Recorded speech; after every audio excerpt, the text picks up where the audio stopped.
اپنے بندوں کو راہ راست پر لانے کے لیے غوث پاک فرماتے ہیں اس کے بعد زندگی میں کبھی کھیل کود کی خواہش بھی نہیں آئی، کھیل کود کی خواہش بھی نہیں آئی، کبھی تصور بھی نہیں کیا۔ اور جب آپ جیلان سے نکل کر بغداد آئے، بغداد کے جو حالات تھے وہ آپ نے بہت قریب سے مشاہدہ کیا۔ میرے عزیزو، آج کے جو حالات ہیں نا، آج کے جو حالات میں نے پڑھا، اس سے بھی زیادہ ڈینجر حالات اس زمانے کے تھے۔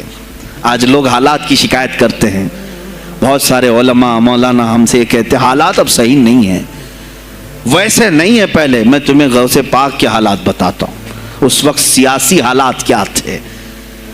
اس وقت سیاسی حالات اتنے خطرناک ہو چکے تھے، بغداد میں شیعوں نے اپنا گڑھ جمایا تھا، یہاں تک کہ ہر عالم پر، ہر واعظ پر، ہر امام مسجد پر پابندی تھی۔ سیدنا ابو بکر صدیق اور حضرت عمر کا کوئی نام نہیں لے سکتا تھا، کوڑے مارے جاتے تھے۔ شیخین کا اگر کسی نے نام لے لیا، کسی عالم نے، کوڑے مارے جاتے تھے۔ خلیفہ واثق باللہ تک یہ تاریخ چلی بغداد میں، اور سلطنتیں ٹوٹ چکی تھیں۔ سیاسی حالات اس قدر خراب ہو چکے تھے، چھوٹی چھوٹی ٹکڑیوں میں بٹ چکے تھے مسلمان۔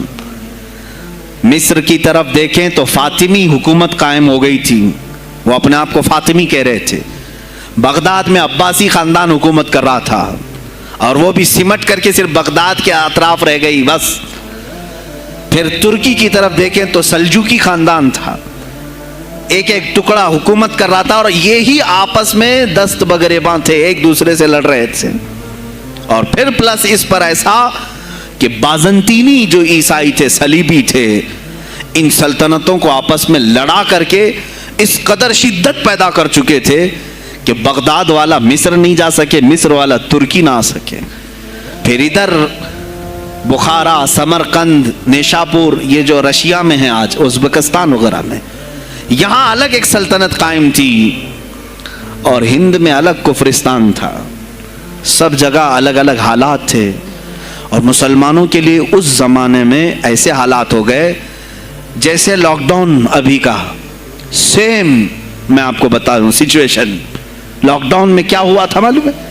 یہ ہمارے طلبہ دیکھیں 8 مہینے سے بیٹھے ہوئے ہیں، مدارس میں نہیں گئے، حفظ قرآن کر رہے تھے، عالم دین بن رہے تھے، مدرسے بند ہیں نا، گھروں میں بیٹھے کچھ تو آوارہ گردی کر رہے ہیں۔